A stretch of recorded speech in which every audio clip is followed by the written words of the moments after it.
فاسألوا أهل الذكر إن كنتم لا تعلمون. Ustaz, suami saya belum mau belajar ngaji. Kalau diajak belajar ngaji atau ke kajian dengan alasan belum siap dan selama ini tidak pernah membimbing saya dalam segala hal. Apa yang harus dilakukan seorang istri, Ustaz? Ya ini resikonya, subhanallah, menikah dengan laki-laki yang bukan beragama. Kendalanya, nggak bisa baca Quran, nggak bisa sholat, masih merokok, ya, masih kumpul sama teman-teman buruk, masih sering berkata kasar, mungkin juga bersikap kasar sama istrinya, membengkalikan nafkah, tidak bisa mendidik anak, dan segala macam hal. Dalam agama maksudnya. Tidak bisa mendidik anak dalam agama. Itu pasti terjadi.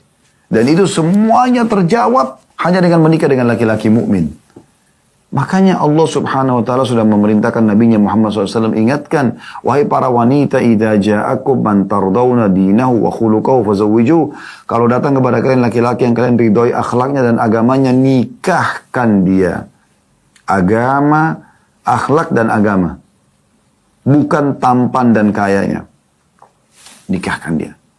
Kalau tidak akan terjadi kerusakan besar di muka bumi. Mana tuh kerusakan besar adalah keributan rumah tangga, puncaknya cerai. Emang begitu. Karena semua wanita kalau sudah mulai tersentuh secara agama, dia berharap suaminya temani dia sholat malam sama-sama, mungkin baca Al-Quran, mungkin apalah, ya dia mendidik anak dalam agama. Tapi ini tidak terjadi kalau dari laki-laki yang jauh dari agama gitu. Baik, sekarang bagaimana solusinya? Solusinya, karena sini ibu tanya apa yang harus dilakukan oleh seorang istri. Yang pertama, Anda berdoa kepada Allah SWT. Rutinkan doa. Bukan sekali dua kali ya. Rutinkan. Sekarang Anda lagi puasa. Sekarang menjelang buka puasa. Waktu mustajab doa. Khusus angkat tangan ke langit. Ya. Selepas pengajian ini, Anda bisa sampai menjelang buka puasa, angkat tangan ke langit. Berdoa setengah jam, 1 jam khusus untuk ini.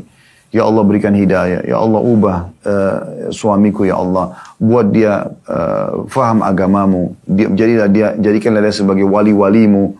Salah satu dari orang-orang yang kau cintai, yang engkau pandu kepada agamamu.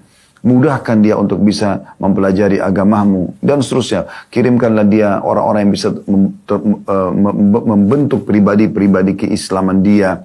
Dan seterusnya. Anda berdoa kepada Allah SWT dengan bahasa Anda. Tulus karena itu.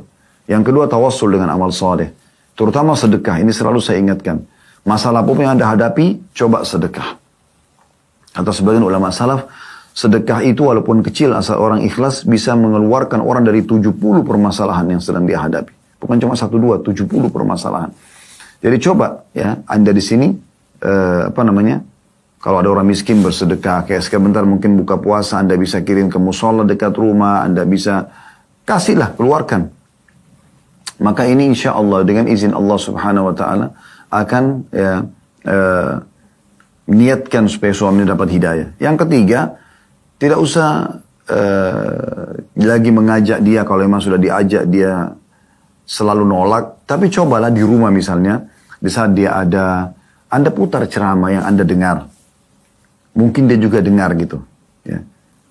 1 kali, 2 kali. Anda sering kirimkan cuplikan ceramah 1 menit. Di WA-nya. Dia lihat atau tidak itu bukan urusan kita. Karena tugas kita dalam agama menyampaikan saja.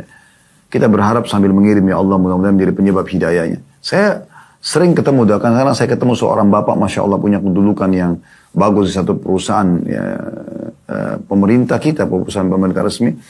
Dia mengatakan bahwasanya saya dapat hidayah justru karena istri saya. Jadi istri saya sering ikut ceramah Ustaz, terus dia coba rekam, terus dia putar di mobil. Awalnya saya tidak suka dengar. Lama-lama saya jadi suka dengar.